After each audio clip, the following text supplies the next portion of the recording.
So I want to ask you about something that definitely kept me from embracing recovery. And it's this concept of embracing recovery will mean to let go of health. And at that time, I didn't think that was possible for me. So if choosing recovery meant, not focusing on wellness, not focusing on fitness, not eating healthy food, I just didn't understand that. And I thought that recovery meant letting go of what I thought healthy was. What would you say to somebody who's struggling with that? So healthy is an interesting word in the world of eating disorders. It's ironic that someone is talking about health and becoming more and more unwell. That's what we see.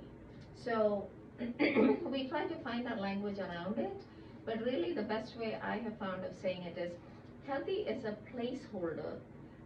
The person is using the word, like many things in the world of eating disorders where you're using a code for something else, the person is using the best language that they have, which is, if I do all of these things, I'm going to feel better. The better, the story of feeling better is somewhere else in that person's story. But because an eating disorder is someone's anxiety is all sourced into food language, that's what we call an eating disorder, they're using the word healthy to say anything that asks me to not change. Okay. So I have made up some rules about exercise, about food, about calories, and I'm going to say I have made up some rules because there's a lot of information out there. I'm going to take 5 pieces of information. Starbucks says that a muffin has 400 calories, and I'm just going to calculate from there. But no one actually knows. So, my information is highly inaccurate, but I'm going to take 5 pieces of information, and now I'm going to hold on to it. And my primary objective is that no one makes me change. And that has a whole lot of other reasons behind it. Right. So when someone goes into treatment, they have to get engaged in the process of change, which is one, leave the whole eating disorder behind. The body will change because growth was stopped. That's what an eating disorder does. It kind of puts the brake on growing into an adult. And many things have to change. Right. So if healthy is staying stagnant and not changing, staying rigid, any kind of change will feel unhealthy if we're going to use that language. Right. Well, I'm going to ask a question from my past self who would have asked this question. So my past self would have right now been wondering, okay, so I'm getting this information from good, reputable sources. Studies show that exercise, which I'm being encouraged to cut back on, can be almost as effective, if not more effective, than antidepressants. And like this information that we're bombarded with. What happens when recovery is asking me to ignore some of these things that I know to be true? Because that part for me was really, really tricky. Because it felt false. Like this idea of recovery, like it did feel like I was letting go of what the masses thought was healthy, and that was really, really difficult. Right. I'll answer that question this way. Eating disorders cover the range from anorexia to binge eating disorder. So from somebody who is extremely undernourished and in hospital to someone who is obese. I'm going to say much of food language and diet culture food language, which we're not even separating and saying diet culture, we're just saying food language, because this is how everybody's talking. I'm going to treat myself and have an ice cream because I exercise today. That's common language. So when I look around the world and listen to language, there is a lot of language that's geared towards the obesity marketing world. There is marketing in obesity. we can market a lot. There's no marketing in anorexia. So the anorexic person borrows language from the obesity world and says, I have to. Right, applies it to themselves. Applies it to themselves. Wrong language, wrong place, wrong person. Right. So nowadays I've started making a distinction between this is language over here, and exercise is good. As we come into the mid-range until here, exercise, moderate exercise, which is in tune with my body. When I'm a person who's listening to my body, and I kind of, I know when I feel pain, I have a friendly relationship with my body, and this is not fueled by urgent anxiety. Then it's fine. Right. But when we come into this extreme, I mean, keeping in mind that denial is one of the diagnostic criteria of anorexia, it's really hard to convince somebody that they are in the danger zone, one, and that all of these things are not pertaining to them, right? We are working with a fairly, in the continuum, the most rigid mindset of all.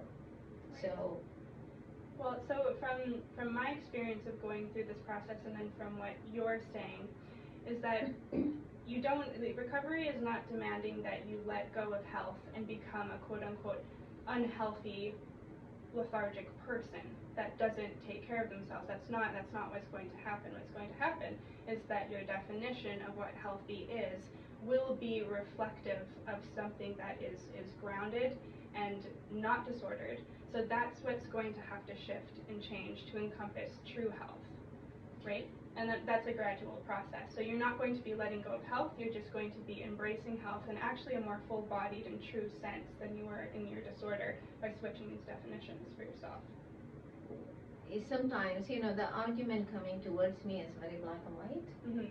I will respond from a more, a softer, more complex or more gray place, and we do this dance, I'll receive black and white language, and then I will respond to it with a language of wellness, of what does wellness mean, of functionality, of things that the person is doing or cannot do, and we kind of stretch the conversation a bit, because truly the only thing that person will tell me is, you're going to make me fat.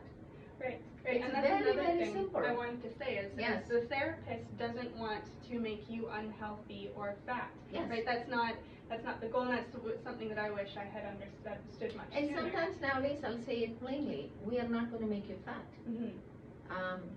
That's not the intention. Which is a taboo thing to say within the eating disorder context, but I feel like it's what everybody thinks. I know that the person is thinking that you're going to make me fat. Oh, the fatter I am, the happier you are.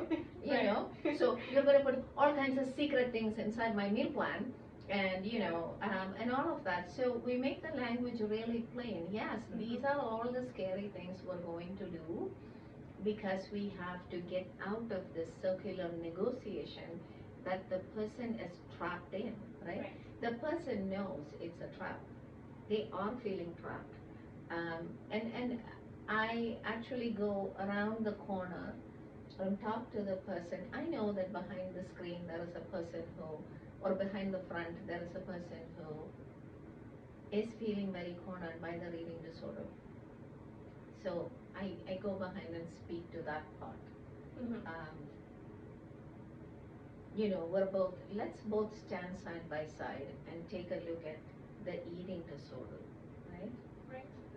And how difficult this is making your life and what you're missing out on. Right. That kind of melts the front of it, and it's not really about healthy. This is not what healthy is. So I guess to just summarize it then, will recovery mean giving up quote unquote health? Well, health is subjective, and if you are disordered and this concept of health is a strong component of what's keeping you tied to these disordered behaviors, then yes, it might mean giving up your definition of health, but it will not mean giving up health. That's not what recovery is. I'll say one last word about, just the ability to hold the idea that the body is a much more complex thing. Mm-hmm. So it's not like I eat a slice of cheesecake, it's 300 calories, and so if I go out and run for 20 minutes, it will work off this particular 300 calories. Mm-hmm. That's not how the body works. Yeah. The cheesecake goes in and then it goes somewhere in your stomach and then somewhere in your intestines and your pancreas and your liver, and I don't know where it goes. So just the idea that, when I'm afraid, I'm going to start becoming more and more black and white. Mm-hmm. And my brain is not capable of complex thinking. Mm-hmm. So I'm constantly doing this invitation into, let's consider complexity for a moment. Right. Right. And not necessarily the strict input output. Yes.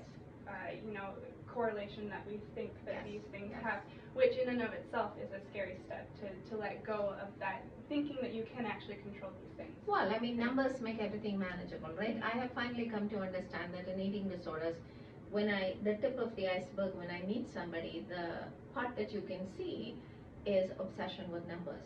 Mm-hmm. And there is a reason to that. Numbers are very concrete. They are very tangible. My emotions are not. So when I feel bad, I'm going to go and do a number thing. Mm-hmm. And I feel like I have a grip on something. Right. But I don't. Mm-hmm. I'm gripping onto the wrong thing.